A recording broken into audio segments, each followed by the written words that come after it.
오늘 탄수화물 두 번째 강의인데요. 탄수화물 지난주에 제가 이제 얘기 드렸던 게 과다하게 탄수화물을 먹던가 아니면 단당류로 위주로 해가지고 먹는 게 문제가 되기 때문에 탄수화물 같은 경우는 진짜 좋은 탄수화물을 섭취를 해야 된다.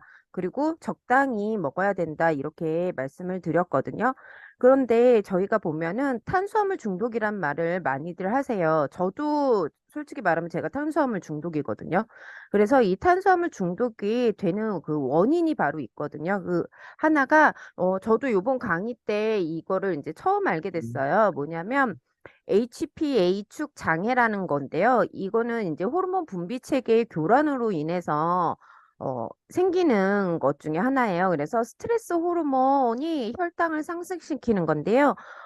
보시면 이 우리가 알고 있는 시상하부나 뇌하수체 이런 쪽에서 우리가 이렇게 전달을 해주잖아요. 뭐 이렇게 뭐랄까 호르몬이나 이런 거를 만들어서 전달을 해주고 하는데 문제는 스트레스를 너무 과다하게 받았을 때에는 오히려 이러한 시상하부나 뇌하수체에서 제대로 전달이 안 된다는 거죠. 그렇기 때문에 이 부신에서 만든 HPA 축이라는 게 제대로 작동이 안 돼서 혈당을 상승시키는 그러한 역할을 해요. 그 이유가 뭐냐면 계속 우리가 왜 스트레스 받으면 막 먹을 거 땡기시는 분들 있죠.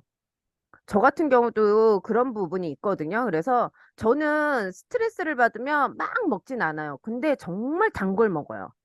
막 단 거를 왜 거의 뭐 이렇게 축축축축축축 시킨다는 그런 느낌으로 제가 막 먹는 편이거든요. 그래서 평상시 때는 잘 안 먹다가 갑작스럽게 그렇게 막 먹을 때가 있어요. 그렇듯이 이 스트레스로 인해서 과다하게 내가 당을 찾는다든가 아니면 음식을 찾는다든가 이러한 현상들이 일어나기 때문에 그러한 현상들을 바로 HPA 축이 장애로 인해서 호르몬 교란이 왔다고 보시면 됩니다.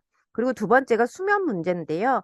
수면하면은 저희가 우리가 바디킬을 할 때 보통 그렇게 얘기하지 않나요? 제대로 주무셔야 된다고, 잘 주무셔야 된다고, 살 빼는 거에 수면이 되게 중요하다고 이렇게 관리하시는 분들 보면은 그런 얘기를 많이들 하세요.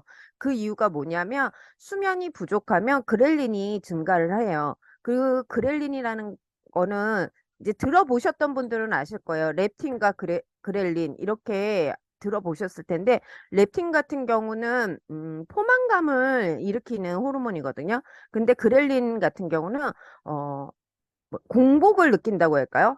좀 허하게 공복 이런 거를 느끼는 호르몬이에요. 그래서 그것이 증가가 되면서 음식 섭취의 욕구가 상승을 합니다. 그래서 보시면 제가 딱 한 분 다이어트 이렇게 관리를 하는데요.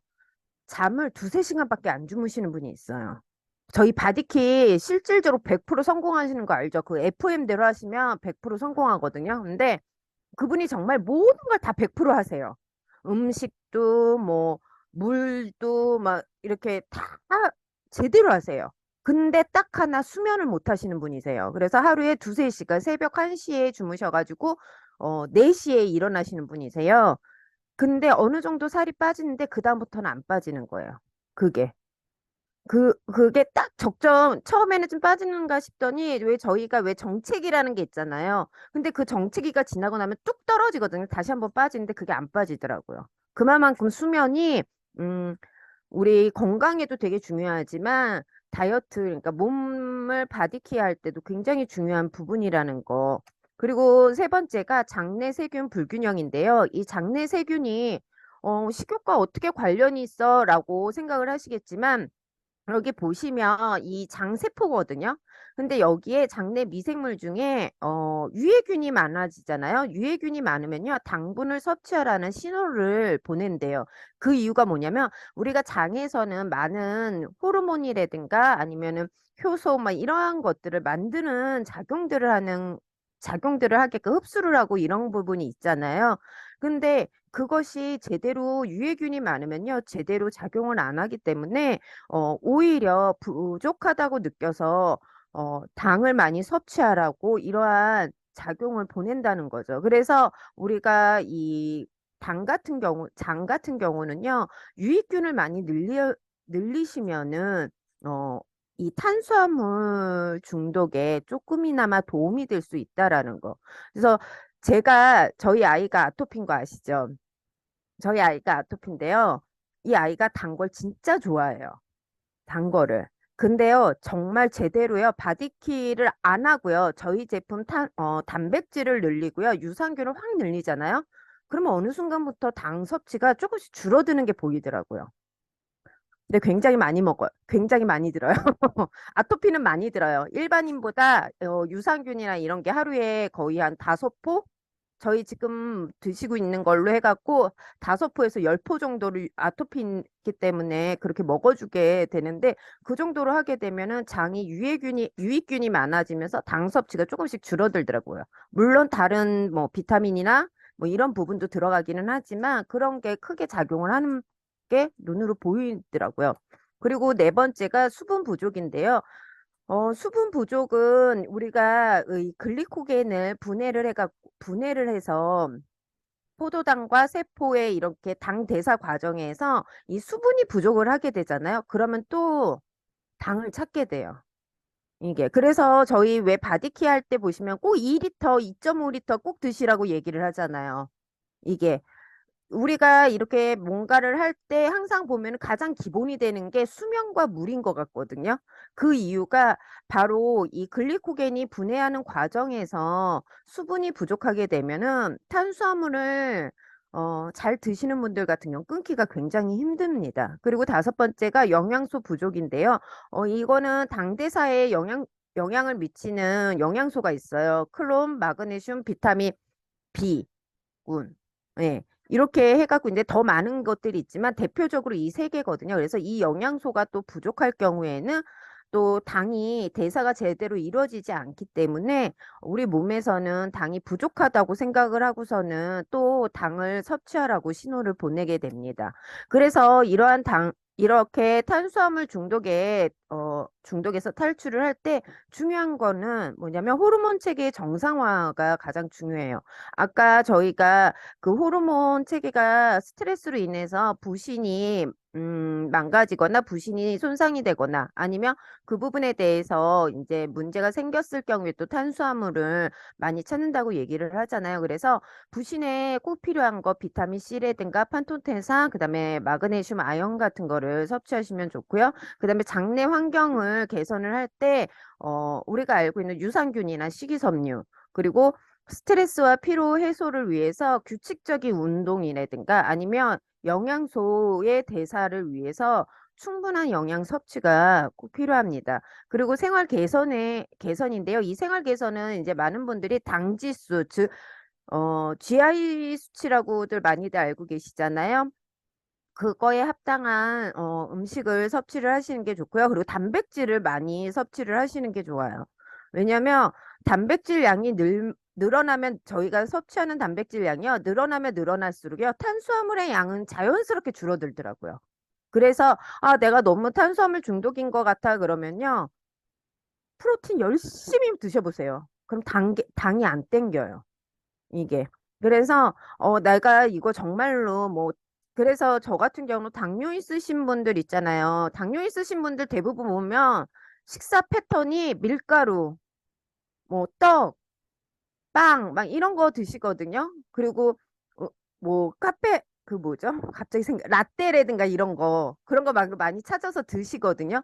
근데 그걸 드시는 그 한 번에 단백질 쉐이커를 한 번 드신다면은 훨씬 이러한 탄수화물에서 중독에서 벗어나실 수가 있습니다. 그래서 탄수화물 아주 드시지 말라는 게 아니라 좋은 탄수화물을 드시고요. 그다음에 저희가 갖고 있는 그 식단에서 단백질의 식단을 조금 더 늘리시는 그러한 것들이 꼭 필요하고요. 그리고 지방을 드시는데 좋은 지방 있죠? 오메가3 같은 그러한 좋은 지방을 충분하게 드신다 그러면 영양이 그렇게 채워진다 그러면 굳이 우리 몸에서 당을 그렇게 찾지는 않는다고 보시면 됩니다. 그러면 제가 아까 좀 전에 얘기를 했던 게 건강한 탄수화물 섭취 기준에 대해서, 즉 GI 수치에 대해서 이야기를 했는데요. 이 GI 수치란 혈당 지수라는 거거든요. 그래서 이 혈당 지수는 포도당 100을 섭취했을 때 혈당 상승 속도를 100으로 두고 각 음식을 100g을 섭취한 후 혈당이 상승하는 속도를 1에서 100까지의 값으로 산출한 수치예요. 근데 저희가 이 1부터 100까지 중에서 적은 숫자일수록 좋은 거거든요. 보통 50에서 60 정도의 GI 수치가 있는 음식을 드신다면 건강에 많은 도움이 됩니다. 그런데 70 이상의 음식을 드시게 된다면 그거는 고 GI 식품이 있기 때문에 오히려 그런 거를 드시게 되면 소화가 훨씬 빠르게 진행이 되고요. 그러다 보니까 혈당이 상승을 해서 인슐린이 과다 분비가 됩니다. 그러다 보면 그 인슐린이 과다 분비되잖아요. 그러면 당이 세포로 빨리 들어가거든요. 그렇기 때문에 공복이 느껴지면서 그렐린 호르몬이 증가를 하게 된다고 보시면 돼요. 그러다 보니까 또 다시 당을 또 찾게 되고. 근데 GI 수치가 적은 식품을 드셨을 때는 혈당 상승이 적기 때문에 오히려 인슐린이 적게 나타나고요. 그러다 보면은 포만감을 담당하는 렙틴이라는 호르몬이 발생이 되면서 계속해서 그런 얘기, 간식거리라든가 이런 거를 찾는 거를 조금 덜 하게 된다고 보시면 됩니다. 그래서 GI 수치 같은 경우는 가장 55 이하를 드시면 정말 좋은데 이거는 주식이 될 수는 없잖아요. 그렇지, 주식이 될 수 없거든요. 그래서 보통 55에서 69 정도 되는 것들을 드시면 좋고요. 저희가 주로 먹는 흰 쌀밥이라든가, 그리고 제일 중요한 거, 감자가 GI 수치가 굉장히 높아요. 그래서 다이어트를 하실 때 감자보다는 고구마를 권하잖아요. 그 이유가 바로 이 GI 수치 때문이거든요. 그래서 이 GI 수치를 한번 챙기면서 식단을 만드시는 것도 굉장히 중요하다고 봅니다. 그래서 여기 요 수치가 있어요. 그래서 당 부하 지수라는 건데 이거는 뭐냐면 GL이라고 얘기를 하거든요. 그래서 섭취하는 식품의 혈당 지수와 그다음에 식품의 탄수화물 함량을 반영해서 정의한 값이라고 보시면 되는데요. 여기 당 지수와 당 부하 지수 해갖고 이렇게 딱 나와 있잖아요. 요거를 갖고서는 바디키를 하시거나 아니면 당뇨가 있으신 분들이 있으시면 요 수치를 보시면서 참고를 하시면 정말 많이 도움이 되거든요. 그래서 저 같은 경우도 바디키가 실질적으로 들어간다거나 아니면 탄수화물이 어느 정도 이렇게 왜 저도 느껴요. 제가 탄수화물 중독이다 보니까 아, 내가 지금 너무 많이 먹고 있네? 라는 생각이 들면은 이 수치를 띄워놓고 이 수치에 맞게끔 식단을 조절을 하는 편이거든요. 그래서 그러한 관리가 꼭 필요하다고 보시면 됩니다. 그래서 건강하지 않는 이러한 탄수화물을 줄이는 게 굉장히 중요한데 저희가 밀가루 먹지 말라고 그러잖아요. 그 이유가 뭐냐면 이 글루텐이라는 성분 때문이거든요. 그래서 이 글루텐 같은 경우는 밀가루를 드셨을 때 생성되는 단백질입니다. 그래서 되게 쫀득한 탄성을 유지해주고 진짜 맛있어요. 글루텐이 많이 들어간 빵 같은 경우는요, 정말 맛있거든요. 근데 글루텐 프리인 이 식빵은요, 제가 되게 빵순인데도 별로 좋지가 않아요. 저는 맛이 없다고 봐요. 근데 어쩔 수 없이 먹기는 해요. 근데 이거를 비교를 해보시면요, 칼로리는 굉장히 높아요. 글루텐 프리라는 이 빵이 굉장히 칼로리는 높지만 섬유소나 지방에서 보시면 지방이 높고요. 그 다음에 섬유소가 되게 적어요. 그러기 때문에 이 부분은 우리가 얘기를 할 때, 우리가 글루텐을 섭취하지 말아야지 하면서 글루텐 프리를 섭취하시는 분들이 되게 많아요. 근데 그거 잘못된 거거든요. 오히려. 이거는. 그러니까 글루텐이 몸에 안 좋으니까 난 글루텐을 먹지 않을 거야. 이러면서 글루텐이 없는 음식들만 찾으시는 분들이 있는데 오히려 그것이 가만히 보시면 칼로리 자체가 굉장히 높고요. 오히려 건강에 그렇게 딱히 도움이 되는 건 아니에요. 그러니까 차라리 빵 자체를 안 드시는 게 좋겠죠. 빵 자체를. 그래서 이 글루텐 같은 경우는 근데도 그럼에도 불구하고 드시지 말라고 얘기하는 이유가 장벽을 얇게 하여 장누수 증후군을 일으키고요. 그다음에 염증을 유발을 합니다. 그래서 이 염증이 유발이 되면요. 면역세포가 이물질로 인식이 되면서 아토피라든가 비염, 천식, 그다음에 피부 트러블, 그다음에 섬유 근육통 같은 게 일어나고요. 그 글루텐이 들어가면서 장 환경이 되게 안 좋아지거든요. 그렇기 때문에 설사라든가 복부 팽만감, 두통, 그다음에 자가 면역 질환, 염증 질환, 그다음에 각종 통증 질환 등을 유발을 합니다. 그래서 제가 아까 글루텐 프리도 되게 안 좋, 글루텐 프리도 안 좋다고 얘기를 했지만 실질적으로 글루텐을 먹지 말아야 하는 이유는 이 부분이거든요. 그러니까 결론은 빵은 드시지 마세요. 밀가루는 드시지 마세요, 그냥. 쌀로 요즘에 그런 거 많잖아요. 쌀로 만든 거. 그런 거 드세요. 아셨죠? 그리고 또 하나가 이제 액상과당이라는 건데요. 저희 그런 거 있지 않나요? 제로 뭐 콜라, 제로 뭐 막 이런 거 있잖아요. 근데 그거는 설탕이 들어가 있지는 않는 거예요. 다만 액상과당이 들어갔다고 보시면 되거든요. 설탕이 많이 들어가진 않았지만 소량의 액상과당을 넣는 게 바로 그러한 제품들이거든요. 근데 이 액상과당이 무엇이 문제냐면요. 콘시럽에 포함된 포도당을요. 과당으로 변환을 시키는 건데요. 변환을 시켜서 만드는 건데요. 포도당보다는 약 200%의 단맛과 그다음에 설탕보다는 140%의 단맛을 냅니다. 그러니까 소량만 들어가도 된다는 거예요. 그래서 탄산음료나 사탕, 주스, 아이스크림, 요리당 같은 거에 많이들 들어가는데 문제는 이 액상과당을요. 장기적으로 이렇게 좀 드시게 되면은 심혈관 질환이라든가 그다음에 지방간 그리고 비만, 당뇨 같은 거를 유발을 합니다. 그래서 저희 지금 어, 여기 보시면 설탕 무첨가라고 되어 있죠. 여기. 근데 뒤에 딱 보시잖아요. 그러면 액상 과당이 들어가 있어요. 그러면 사람들은 안심을 합니다. 아, 설탕이 안 들어가 있으니까 이거 완전 건강한 거야 라고 생각을 하지만 뒷면에 보면 이 액상 과당은요. 오히려 설탕보다도 더 무서운 그 뭐라고 조미료라고 해야 되나요? 더 무서운 거라고 보시면 되거든요. 그렇기 때문에 저 같은 경우도 이 액상과당을 조금 어 아이들 섭취할 때 많이 좀 챙겨가지고 이 없는 부분으로 많이 먹게끔 하는 부분이 있어요. 그래서 음식을 드실 때, 음료 같은 거를 드실 때 제로라고 붙어 있는 거는 설탕은 안 들어가 있으나 액상과당이 들어가 있다라는 거를 다시 한번 상기를 시켜주시는 게 좋아요. 요즘 제로 콜라 막 이런 거 되게 제로 사이다도 나왔더라고요. 그래서 그런 것들을 많이들 드시더라고요. 그 다음에 또 하나가 탄수화물 과잉인데요. 이거는 대사증이라고 해서 되게 많이 드시는 거예요. 그래서 문제는 이 탄수화물을 과잉으로 드시게 될 경우에는 뇌심혈관 질환 및 당뇨병의 위험이 높이는 체지방 증가, 혈압 상승, 혈당 상승, 그다음에 혈중 지질 이상 등의 이상의 상태들이 동시에 나타나는 상태를 바로 대사증이라고 합니다. 그래서 이 대사증 같은 경우에는 심혈관 질환 발병 가능성이 2배고요. 당뇨 발병 가능성이 10배 이상 증가를 합니다. 그 이 대사증후군이라는 것은요. 허리 둘레, 그다음에 중성지방, 혈압, 공복혈당, 그다음에 HDL 이러한 것들을 기준으로 해가지고 이 대사증후군을 보시면 되는데요. 탄수화물 과잉으로 인해서 이 대사증후군이 나타났을 경우에는 다이어트가 필수입니다.